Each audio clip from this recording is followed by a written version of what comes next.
On your mark. Get ready.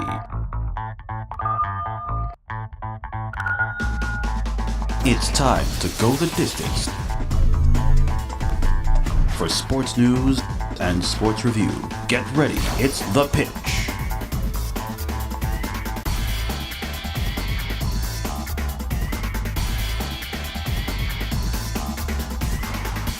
Hello, everyone, and welcome to The Pitch. As always, I'm your host, John Fox, alongside here with Mitch Sabbatelli and Mike Peps Perrone. Now, welcome to our Super Bowl 53 edition, but before we get to the big game, we are going to cover the AFC and NFC championships. So we'll start with the AFC championship game. The New England Patriots beat the Kansas City Chiefs in their home in overtime, 37-31. A thrilling game. Rex Burkhead with a walk-off touchdown. Thoughts on this game? Who would like to take this first? Peps. All right, we'll go Peps I first. think it was a great game. I think it was the definition of what the Patriots need to do in the playoffs in order to win.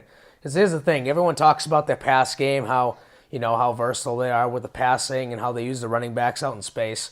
But the thing is, with them, it's more when it comes down to the push comes to shove for them, they always use the running game in the playoffs.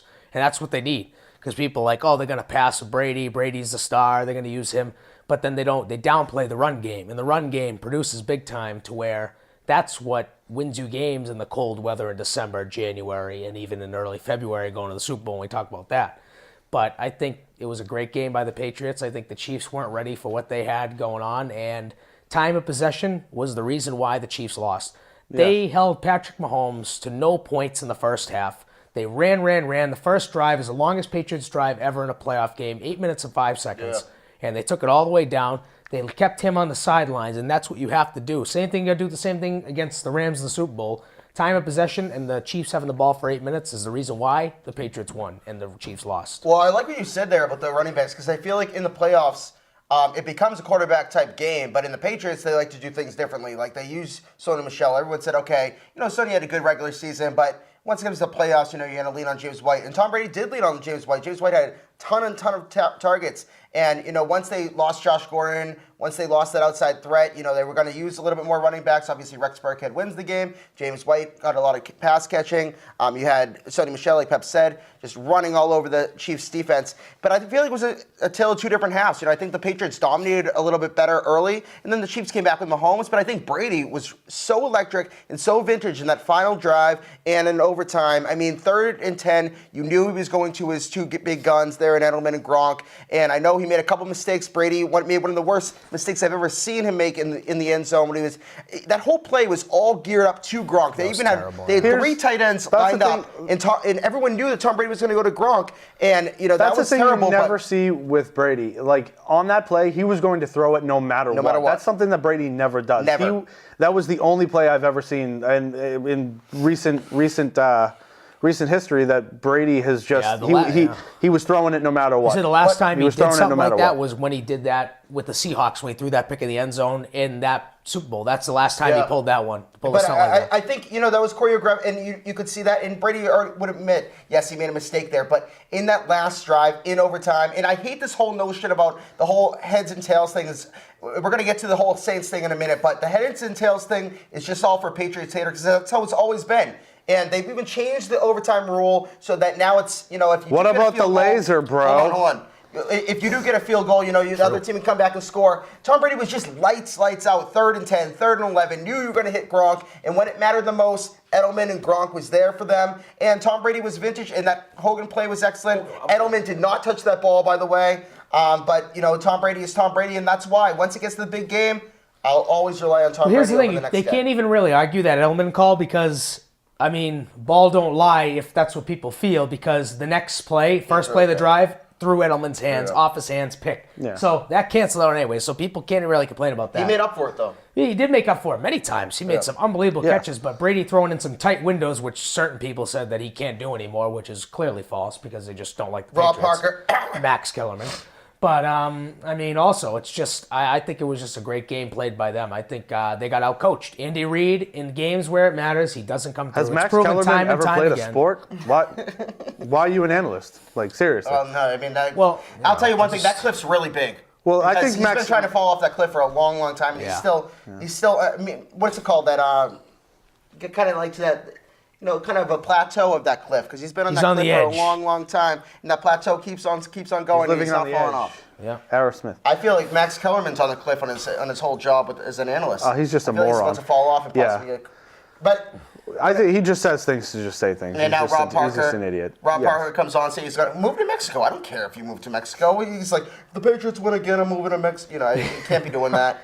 Tom Brady. Patriots need to stop winning. Let other teams get in. That's your job, is to beat them. But you know what the thing that bothers me about that whole overtime issue is Friggin' that's the babies. rules. Here's the thing though. You can whine and complain and moan. Oh, the Patriots did it again. Brady gets the ball. They're going to win.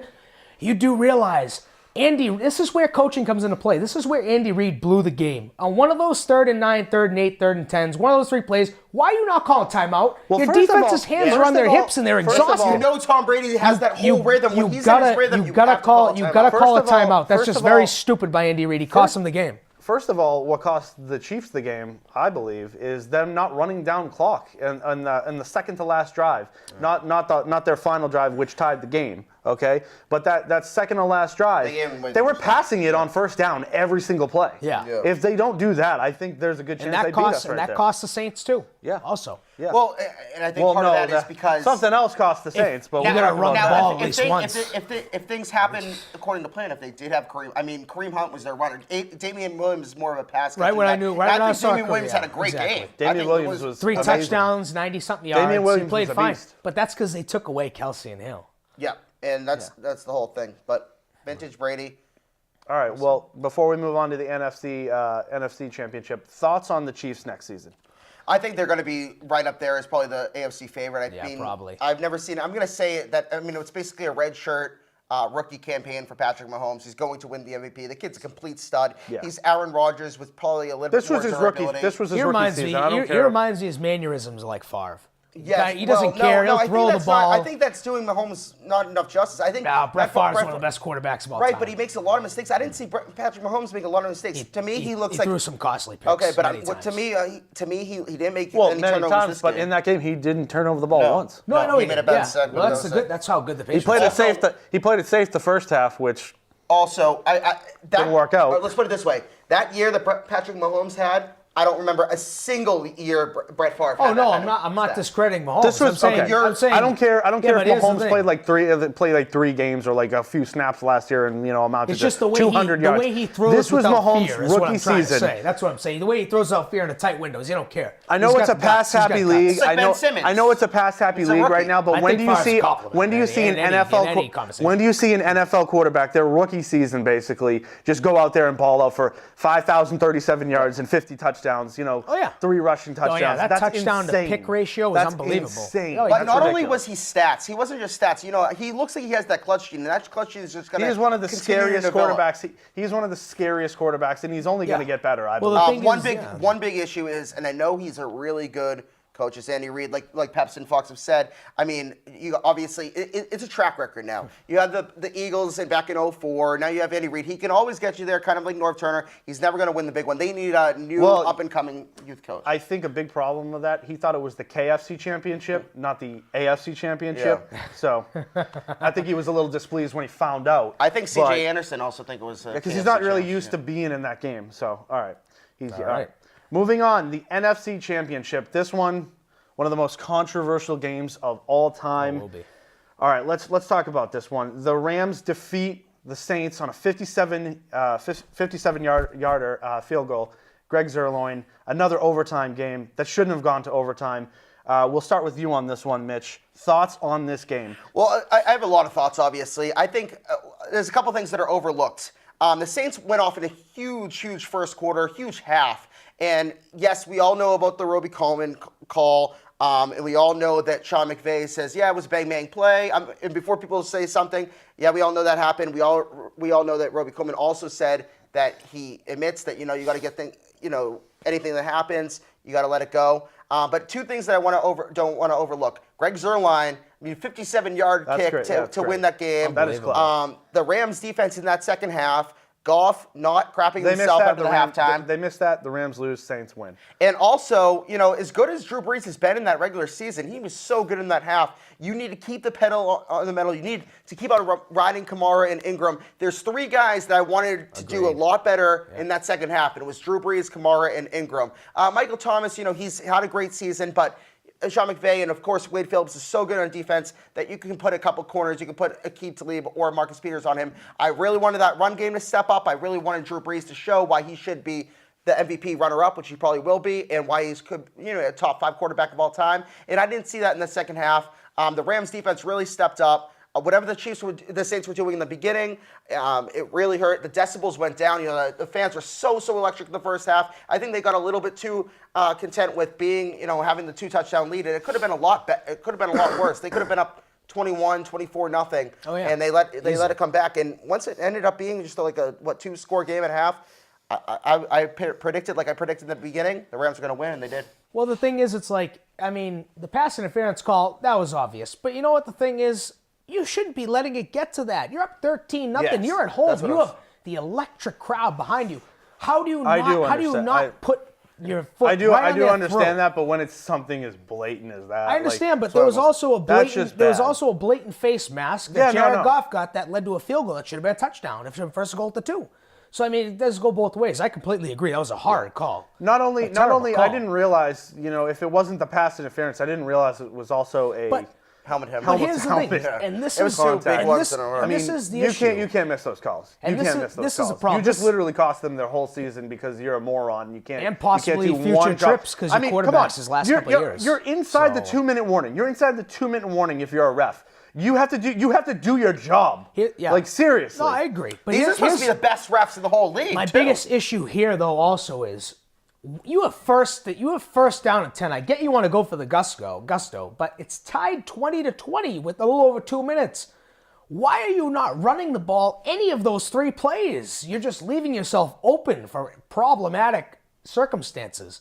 It doesn't make any sense. First down, you should be running. You got away from the run game for what reason? You're not losing. You probably have the You best got the lead. running You have the back best duo running in back the duo. league. Alvin Kamara in space in the first half got them the lead. Yeah. And then you're trying to tell me, we've given up. We're just going to let Michael Thomas get covered by him, and we're not going to try to find ways to get him in space across formation. You can find ways to get a player like that the ball, and they didn't try. Sean Payton's just too one-dimensional. If for your me. game is I don't going like it. to Johnny Lee Lewis or whatever his name is, Tommy Lee Lewis, yeah, I don't at get the that end, one. Yeah. that's an issue in itself. Yeah, Michael Thomas was getting shut out in that second half. You could but put him in the Kamara, slot. you You can can do put him in formations. Ted Ginn. You have other guys. Austin Carr's been coming up big. Exactly. You have other options. And Drew Brees, now he probably went to him knowing that Colton was going to try to hit him, but You guys know what this means, though, next year, right? Sean Payton, Bounty Gate 2.0. It's coming back. Karma is a bitch. It is tough. Hopefully, he got some money for that. But, Roby Coleman, and I do like after the game. Hi, hello, Roby Coleman, Sean. Yeah, we screwed that up. Yeah. Sorry, bro. Yeah, right away. Roby Coleman said, "Hey, listen, if you got to take Don't even- advantage don't if even you're going say. to get that extra play." And he admitted that it was not probably should have been called. And I want to say too, I feel like Lewis after that call happened, he should have really argued the play a little bit more. He didn't put his arms up at all. Yeah. Now maybe he thought that he didn't have to, but it was a really tough. And that play is going to be. I've never seen a more blatantly obvious call in my life. That was bad. That's supposed to be the best. That's supposed to be the best refs in the whole entire league in the NFC Championship. Yeah, that's a shame. Tough go, but Yeah, oh well. Hey, look at the Super Bowl last year. Okay, moving on. Super Bowl 53. The Patriots going to their 4th Super Bowl in 5 years. It's a rematch of 2001 Patriots versus Rams. Opening thoughts on this game. We'll go to you, Peps, first on this one. This is going to be a shootout. It's a rare matchup of, there's only been a couple of times in this century where there's been 2 different Super Bowls where the bottom defenses actually get in. It's very rare to see that. And I think it's going to be one hell of a game. I think it's just going to go back and forth. I think it's pretty much whichever defense steps up the most is going to win because both of these offenses have shown that they can score points. Hence the highest over/under of 57.5 in league history for a Super Bowl. But I just think it's going to be one hell of a game. And the thing is, it's tough because both of these teams, it's not even just like you have one guy that you have to stop, and that's the guy. Like, they all are so deep throughout. They have all these players throughout. I mean, you got Woods, you got Cooks, you got Gurley, now you got Anderson, who's gotten 420-something yards in 3 games and playing just sign off the street. And then you have Goff, and then you got Brady with the 3 running backs, and then you got Edelman and Gronk. Because, I mean, you have so many weapons of choice. And then you have defenses that are starting to step up, and the big names of the Rams. I think it's going to be one heck of a game. I think it's going to come down to a field goal, to be honest. Maybe 4 to 7 at most. I don't see it going higher than that touchdown. But I mean, I obviously biased, but I think after last year, I don't think Brady's going to let this one get away. I think the Patriots are going to win this game. There's only so much Brady can do, though. So it's again just it's a defense. Defensively, you got to shut that running game down, and then you got to shut Cooks out. Yeah, I have a couple things here, and I like what Peps just said. Last Super Bowl, I think a lot of the reason why the Eagles had a big chance against the Patriots is because they don't really have that one guy that you have to shut out. Now, everyone always has said that Bill Belichick defensively is going to try to shut out their one big key cog on offense. We're going to mention that in a couple minutes, and vice versa. He's going to try to take out that one guy in defense. Now, the Eagles, they have Jeffrey. They have a running game there. A great offensive line. A couple of different guys here and there. Zach Ertz. Defense, Malcolm Jenkins. But they don't really have, those big key studs. In this game, it's so star-driven. You got Gurley, who's probably the offensive player of the year. Goff is coming into his own. Like Pep said, Cooks, their second-best player. Nobody's ever talked about it. Cooper Kupp getting hurt. That's a huge key loss because Josh Reynolds isn't as good as people thought he was. Now, Belichick knows how to stop Brandon Cooks. He knows in Super Bowl, he kind of comes up a little bit short. Robert Woods is a problem. I think if Cooper Kupp was healthy and he was in this game, I think it's a sure loss for the Patriots. Okay, I like that. But what I'm saying is you can put Gilmore. I believe so. No, I agree.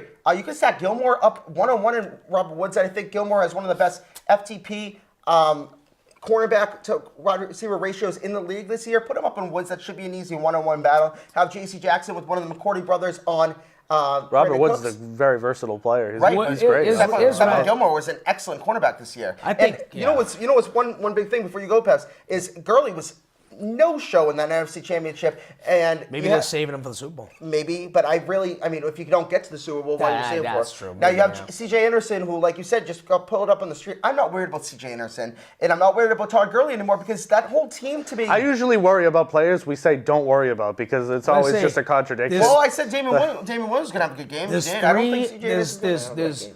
You're also gonna put into perspective the defensive coordinators. Wade Phillips, he shut us out 2013. 2015, He got right at Brady's throat, and he did not stop coming the entire game. He also has Talib, who was on those teams. Yeah. And they also have Cooks, who was on our Super Bowl team last year, who knew our whole offensive scheme on top of that. Plus, they have C.J. Anderson, who was known to burn the Patriots in the past, in the regular season, where they pretty much took the 1 seed from us on that overtime touchdown. So they have people that know our scheme, that know our system. But I mean, obviously, we're not predictable enough to where they're going to know everything we're doing. But that helps you a lot when you need an advantage and you have an edge and you have a coordinator who knows who you're facing. If the Patriots are running on 3rd and 1, we're very predictable. Burke it up the middle. A couple things you said there. Brandon Cooks, like you said, it's a different offense. I mean, you didn't have Julian Edelman last year. Yeah, you did have Brandon Cooks, so you had a little bit more of an outside game. You didn't have Sony Michel, who looks like an explosive runner. Now you have that balanced offense, and it's back to when Brady's in his strength,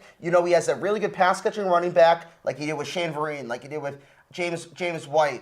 Like when he had, what's his name there, back in Shane Vereen. Kevin Falk. He's always had the pass-catching running back. Now he has the slot guy, a little bit more reliable, Julian Edelman. Not Lawrence Maroney. Not Lawrence Maroney. I'm not worried about C.J. I'm not worried about C.J. Anderson. Like Pep said, Wade Phillips is an absolute killer. As bad as he is as a head coach, he's the adverse defense. He's so good. Now, the big thing I do think about Bill Belichick is he's always been able to stop the defensive tackle. I can't remember Ndamukong Suh ever having a big game when he was on Miami against us. I can't remember any of the Williamses on Buffalo ever having a big game. Even the guys in the Giants, when the Giants had that pass rush, they didn't really have too much defensive tackles coming in there. I think you're going to double team him with Andrews and Tooney on Donald. He's going to be able to take out Donald, and it's all going to be about Suh and Brockers. If Suh and Brockers, and also Dante Fowler. Dante Fowler had a great game against us with Jacksonville last year. You got to stop him. I think Aaron Donald is going to be stopped. He's going to be double teamed. So those are the 3 guys that I'm worried about. So that comes to the point of who do you think the key factors are of this game? X factors. Who do you think? Me? Yeah. X factors for who? Yeah. Yeah, I mean, who do you X think factor's of the key factor? Like, what is going to be the thing who do the Patriots need to stop on whether they're coming at them or going against them is what I mean. What do you think, Mitch?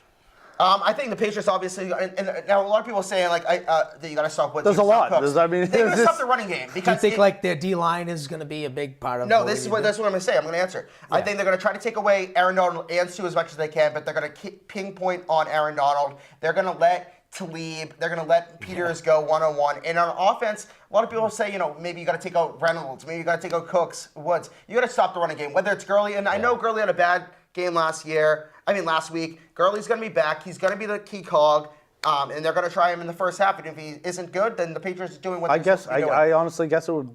A lot of people say take out Gurley. I mean, whether he's healthy or not. I'm saying the running game in general. You got to take out the running game. I would put Dante Hightower and Kyle Van Noy spine. Because then you're forcing Jared Goff to pass it up, and he is susceptible. I like that. To the pick. I mean, not too long ago he threw 4 picks against the Bears in like 2 quarters. I mean, so he when he's out of his, when you shut down that major Todd Gurley, little, dump off passes to him. That's what you got. That's another thing that they got to stop. I think Nick Foles had that kind the dump off passes because Todd Gurley will burn us all day. Yeah. He will just run. kill But us. I think that's why Belichick's going to have Van Noy and Hightower out there for Goff and Gurley. I think if you're relying on C.J. Anderson to win you a Super Bowl, I'll take that as a Patriots fan.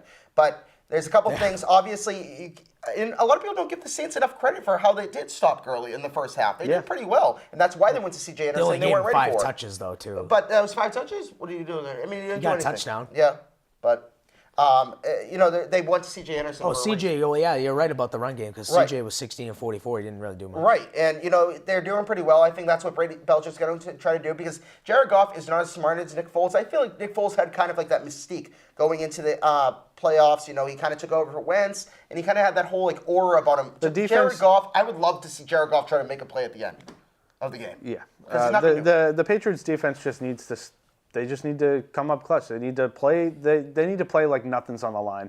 I know it's the Super Bowl. I know. But when you play like there's something on the line, we've been burned so many times. You just go out there, do your job, take people out, put pressure on them. I hate to say it. I don't think the Patriots would lose back-to-back Super Bowls. I really don't think. Well, you probably just lost it for us again. Every time. Hey, we're gonna talk about my 10-0 streak. Well, you could be 10-1 now. Yep. But here's the thing, I mean, the biggest thing for I the really Patriots, honestly just think it's 50-50 right now. The biggest 50-50. thing is the run game. I think the run game is huge. If the Patriots get this run game off and they block out Donald and Sue, it's game over, man. I'm telling you. Because every time the Patriots have a 100-yard rusher in the playoffs, they are undefeated. They're 11-0 whenever a running back runs for 100-plus yards, and they're 51-1 in the regular season whenever that happens. So that makes sense why we never won when Perrone was our...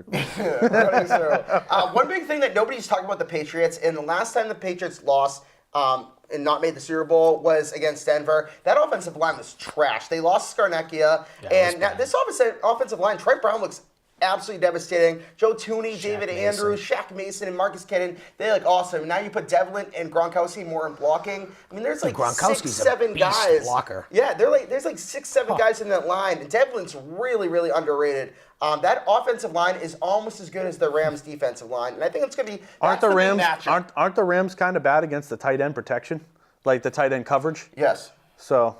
They're very susceptible to the pass game, regardless of all. Don't let those big names fool you. They're very susceptible. I kind of want Gronk as a blocker for the first 3 downs. And just then quick the third question. down. Quick question. You think if we win, Gronk retires? I think I don't think Brady won't retire. I know Brady won't retire. Nobody else is. Let's put it this way: if Gronk isn't on the Patriots, he's retiring. Yeah. So that's. Well, yeah. I'll say this. I'm just saying, do you think he just steps away? I think he's gone. I don't know. Regardless. It's tough because Brady and him are so tight that it's like, Can we talk about just how good this streak has been? Because Gronkowski is almost retiring, and he has been, during the streak, on the team from the start of the streak. So that's how long that streak's going on. 8-9 years now, this whole 2010s decade, which Brady has an argument to be... Same with Edelman, right? Brady has basically 2 different Hall of Fame careers in one. I know. But since 2010, they've had Gronkowski, and they've been to the AFC Championship every single time, and now he's getting tell you, the retiring. biggest key to this thing is Edelman. When Edelman plays, they win Super Bowls. Yeah, they didn't, there's no way everyone around. forgets that they didn't have Edelman. Edelman for Hightower Seahawks, Edelman for Falcons. Made huge plays both those games. Super Bowl. Ever. All right. quick question. Are you, as a Patriots fan, are you more worried facing the Rams this year or going into last year facing the Eagles? I'm more worried this year. Yeah, honestly. I think it's more because the big names on defense. Last year we had no business losing defense that. And we had no business losing that. We don't even know the Malcolm Butler story. This is just all rumors. We'll probably never know about that one. No, you'll never know. You'll never get an answer. You just said the X factor is Julian Edelman, right? The X factor is the running game for the Patriots. Getting 100 but you yards also said Julian Edelman. Julian Edelman's huge. He wasn't there last year. When Brady needs a third down, he goes to Julian Edelman, and Julian Edelman's the most clutch third down pass catcher of all time. And I am not worried about Jared Goff. And I know they're going to take away that running game. I'm not worried about Goff either. I've been more worried about Breeze if it was Breeze. I don't know why you guys aren't worried about Jared Goff. But I'm more worried about that. He really stepped it up this year as a Sue quarterback. and Donald scare me more than Goff does. This is Goff's second full year? Third, I think. Third full year? Third year. Well, the first year he was under... He's 24. First year was under Jeff Fisher. This is his second full year, second full year. Because they had Jeff Fisher. I mean, so he kind of lived up to the expectations this year, I believe. I mean, when you're drafting a first-round quarterback in recent history, first-round quarterbacks. He was a Pro Bowler He's last very year. talented, but he is susceptible to making big errors. Oh yeah, the difference is this team seems a lot more easy to game plan against because they have those studs. You know what Jared Goff brings, and I think a lot of those plays. Doug Peterson won that game on a lot of. Philly, a lot of jet sweeps, a lot of different plays. Sean McVay really needs to do that. I think also, you never try to overlook somebody in the Super Bowl, but if you really actually look at it, Nick Foles isn't a bad quarterback. He really just had one bad season, correct? Yeah. That lost him the starting job in Philly. Also, the experience factor plays big, too. You're getting there your ninth time. You know what you're getting into. You're 33-year-old head coach, 24-year-old quarterback. You're walking in, you're like, man, look at all these lights. Don't you think that Sean McVay is going to try to do what Doug Peterson did? Just do a bunch of weird... Sean McVay is going to do a bunch of formations, crisscross around the whole field. It's never going to be Goff in the shotgun. He's going to do a ton of end arounds with Cooks and Woods and all that stuff. I mean, he needs Goff catching the ball. He needs Goff. He needs Wildcat. He needs all this kind of stuff. But I'm telling you right now. And that's what hurts Belichick. If they shut out Donald and Sue like they did with Jones and Justin Houston last week, the game will be over. So who is the number one, very quickly, who is the number one X factor for the Rams winning the game? It's going to be Aaron Donald. He's going to have to get to Tom Brady. If they don't get to Tom Brady, they're in trouble. I have two. That front line. Todd Gurley needs to be Todd Gurley in the regular season, and Sean McVay needs to be what Doug Peterson did. Because if they can't get to Brady and they do it with the Chiefs, like what it was with the Chiefs, game over. But the best one-on-one matchup is the offensive and defensive line, but the X factors are not Jared Goff. It's Todd Gurley and Sean McVay. So what's your final score then? Final score. I think it's going to be 38-24. 38-24. I'm going to go Patriots. I'm going to go 35-31 Patriots. All right. And just so you guys know, I am 10-0 against the spreads, but I did pick the Patriots against the Eagles last year, and I was wrong there. But in every single game in the postseason, I have picked with the spread correctly, and I'm going with the Patriots to complete the sweep, 11-0. All right. I got Patriots. Fox, what do you think? I don't know. I'm going to go 2017. Rams? 2017 Patriots. I thought you said Rams were going to win. I'm just hoping. I'm hoping we win. I mean, I never like to go against the Rams. I think it's really 50-50 right now. It could either be Patriots win 2017 or Rams win 2017. 17 years ago from the day of the Super Bowl is the same exact day that they played the Rams 17 years ago, the 3rd. Isn't that crazy? All right. Well, only time will tell. Until next time, you're watching The Pitch, guys. YouTube wasn't even created when Tom Brady started the Super Bowl. That's very true. 2006, so 2001. That's 5 years, right?